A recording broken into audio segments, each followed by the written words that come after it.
Antes de que los panistas griten, el chorizo no se toca, déjame explicarte de qué se trata. Como consecuencia de los aranceles de Donald Trump, varias empresas automotrices comienzan a reconfigurar su manera de trabajar, lo que incluye lamentablemente despidos, pausas y paros técnicos. Y en México, la situación se prestó para el deporte favorito de la derecha iriza, o sea, la divulgación de noticias falsas. Y tal es el caso de la compañía italo-estadounidense Stellantis, dueña de marcas como Jeep, Fiat, Peugeot y Dodge, entre otras marcas mamalonas. Y esta empresa ya tomó sus primeras decisiones difíciles, como diría Pipe Calderón. La primera de ellas es el recorte temporal de 900 puestos de trabajo, pero en Estados Unidos. 900 puestos de trabajo en Estados Unidos. Una muy mala noticia para todos esos trabajadores gringos, quienes en su mayoría habrían votado por hacer América grande otra vez.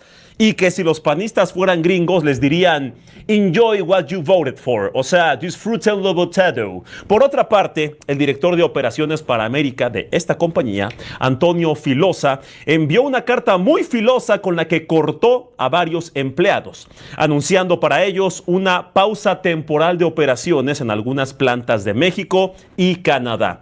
Y atención en la palabra algunas, some, en inglés, según mis cursos de nivel 2 en Duolingo. En la carta se lee muy clarito que dice some, o sea, algunas. Horas después de que se filtró esta carta en inglés a los medios de comunicación, fuentes oficiales de la empresa confirmaron que la planta mexicana que van a cerrar es la de Toluca, nada más esa, en la que se fabrica o fabricaban los modelos de Jeep y Dodge. Solo esos Dodge modelos, pues. Pero afortunadamente a los trabajadores toluqueños no les tocó puro chorizo en su canasta de despedida, porque para suerte todos los empleados en Toluca seguirán presentándose a trabajar y van a recibir su salario completo durante el paro de producción, dedicándose a otras actividades en este difícil periodo para la empresa. Los expertos en estos temas dicen que este tipo de paros técnicos son muy comunes y que afortunadamente muchas empresas ya saben controlar los paros mejor que un actor no por. Pero en México, en el México de Atypical TV, Latinus y otros grandes activistas del derecho a la desinformación, la realidad es otra. Sin importar que fuera una mentira vil, decenas de comunicadores y opinólogos reportaron los hechos como se les antojó, como se les pegó la gana y como les generara más likes. Mi estimado teacher tituló la noticia de una manera muy peculiar, sin las palabras son, algunas, como dijimos. De esta forma dio la impresión de que Stellantis, la empresa gigante, iba a dejar de producir en todas sus plantas de México. Es un titular muy engañoso, un encabezado muy engañoso, que seguramente fue un error porque él jamás se atrevería a desinformar y a hacer un golpeteo, ¿verdad?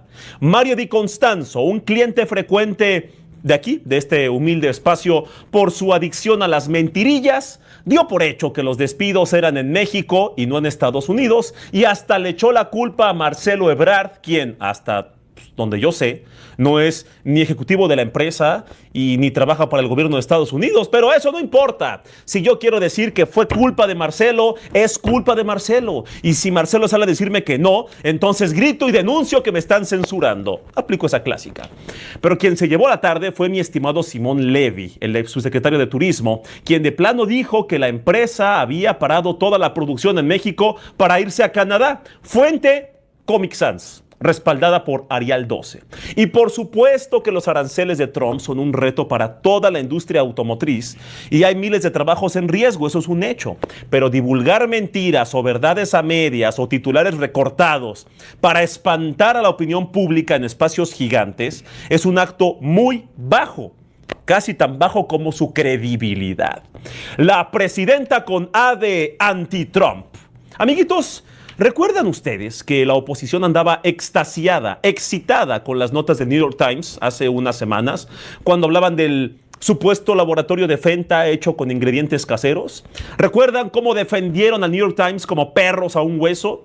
Veamos si gruñen igual defendiendo al New York Times después de que este diario gringo aplaudiera a la presidenta Claudia Sheinbaum.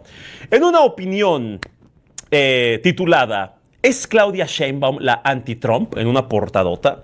Una colaboradora del diario gringo New York Times expone las marcadas diferencias entre la mexicana y el estadounidense, desde su origen y aprobación hasta su forma de hacer diplomacia. La analista Michelle Goldberg asegura que el mundo se está inclinando hacia la derecha, que se está orillando a la derecha como una carcacha en autopista y que no apesta a desvielado, sino que apesta a un olor a machismo. Pero ella asegura que México es una excepción en el mundo. La autora señala que la presidenta Sheinbaum es la antítesis de los mandatarios arrogantes que sofocan la política. No solo Trump, sino también sus clones mal hechos como Nayib Bukele y Javier Milei, a quienes compara con los troles de redes sociales, como changuitos digitales. Una comparación bastante atinada, aunque ofensiva para los changuitos. También destaca que en Estados Unidos ven a la mandataria mexicana como un éxito del progresismo. Ojo, no lo estoy diciendo yo, lo dice una colaboradora del New York Times. No lo dice Lord Molécula, no lo dice Campechaneando, no lo dice la misma presidenta con cero modestia, no. La está chuleando el New York Times. Y además de esos halagos, aseguran que en Estados Unidos, los políticos gringos también son fans de sus programas sociales a favor de la clase trabajadora y de sus buenos resultados en materia laboral. Y hablando de aplausos en materia laboral, le voy a dar un consejo, un paréntesis. Un consejo al Congreso mexicano para que también sean así de halagados y aplaudidos.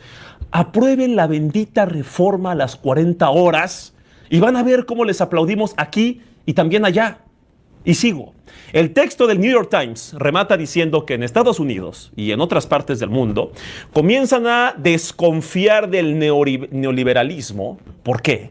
Pues porque le está dando demasiado poder a los mercados y está haciendo más ricos a los mega ricos.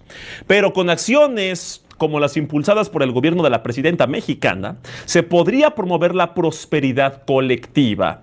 Ay, nanita, que conste que yo no dije nada de esto, estoy citando a una colaboradora del New York Times, un diario al que hace unos meses le aplaudían, besaban, tenían la lengua negra de toda la tinta por andar lamiendo ese diario y ahora resulta que ya no les gusta mucho. Imagina ser uno de esos derechairos empinados que odian a Sheinbaum mientras le aplauden a los gringos y escuchar cómo los gringos le aplauden a Sheinbaum. ¡Ay, qué ardor! En una de esas, México se convierte en el principal productor y exportador de lágrimas derechairas. Por cierto, que la presidenta hondureña, Xiomara Castro, confirmó anoche que Claudia Sheinbaum va a viajar a la cumbre de la Comunidad de Estados Latinoamericanos y Caribeños, o sea, el famoso CELAC, que se va a llevar a cabo en aquel país la próxima semana.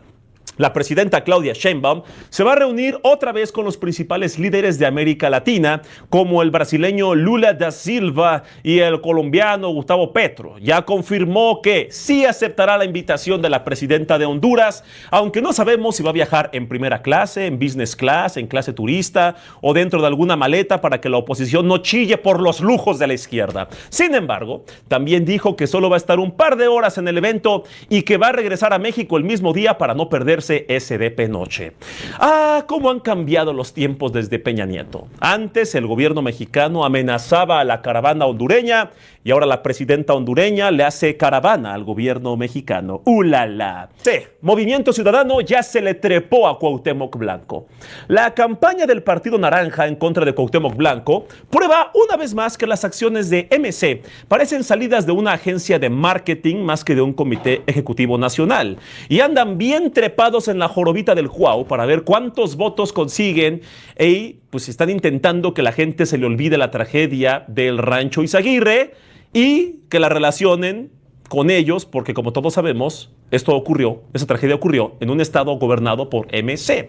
Días después de que el diputado librara un proceso de desafuero, apareció en Ciudad de México un anuncio espectacular, así en la calle grande, en donde se ve la silueta de Cuauhtémoc Blanco, su muy redondeada silueta, haciendo una referencia al futbolista y se lee la frase: Cuauhtémoc Blanco tiene fuero gracias a Morena y el PRI.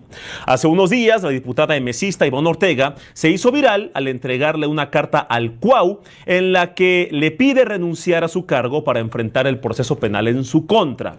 Y a ver, en este momento hay que dejar muy claro algo, que una cosa es una cosa y otra cosa es otra cosa. Cuauhtémoc Blanco presuntamente cometió un delito muy grave y lo condenaríamos, y lo condenamos, de hecho, que no haya seguimiento a eso. Son acusaciones muy grandes. Y la defensa de Morena, su legislador, fue una cachetada a la sociedad mexicana, en especial a las mujeres. Eso es un hecho. Pero evidentemente, MC, Movimiento Ciudadano, está armando una campaña banal, burda, para jalar agua naranja a su molino, jugo de naranja a su molino, aprovechando que se trata de un tema muy sensible y muy indignante para todos, y no porque realmente les importen muchísimo las víctimas. Dudamos mucho que sean así de nobles. Y hablando de gente que se siente parte de la nobleza, Alasraqui limosnea para poder seguir criticando a los ninis que estiran la mano. En otro tema, el mercadólogo, opinólogo y mentirólogo Carlos Alasraqui comenzó una nueva campañita de recaudación de fondos para mantener al aire su proyecto periodístico Atypical TV. Hace 2 o 3 años ustedes recordarán que nuestro amigo Alasraqui ya había estirado la mano para salvar su programa. Y en aquella ocasión, hasta el expresidente Andrés Manuel López Obrador le hizo un generoso donativo, como de 200 pesos, según recuerdo yo, no me acuerdo cuánto, pero sacó el billete de la cartera de 200 pesos, su único billete, y se lo depositó a Charles Alasraqui. Este señor señaló que no tiene ni un quinto para la próxima quincena y que por eso recurrió a su leal público de tías panistas para solventar los enormes gastos que significan transmitir por YouTube desde el humilde patio de su mansión en Lomas de Chapultepec. El publicista también reprochó a los empresarios de México por no ayudarlo económicamente a mantener su canal y le recuerda a los machuchones empresarios que le han prometido muchas veces ayuda en varias ocasiones, pero que al final ninguno cumple su palabra. Así es, Alasraqui, el mismo hombre que confesó que la mejor forma de ganarle a Morena es mintiendo, condena a los empresarios que le mintieron. Y no vamos a pasar el conmovedor video, este clip, porque con eso de que les surge dinero, pues pueden quitarnos la monetización, no pueden reclamar. Pero en las imágenes se ve a Alasraqui frustrado, desamparado y desolado. En otro punto del programa, de este mismo capítulo, es Javier Lozano quien advierte que si no reciben una inyección sota económica urgente, los programas de calidad de Atypical TV van a durar menos que lo que duró su cargo en la Coparmex. Ante esta terrible situación, les tenemos una sugerencia de cuates.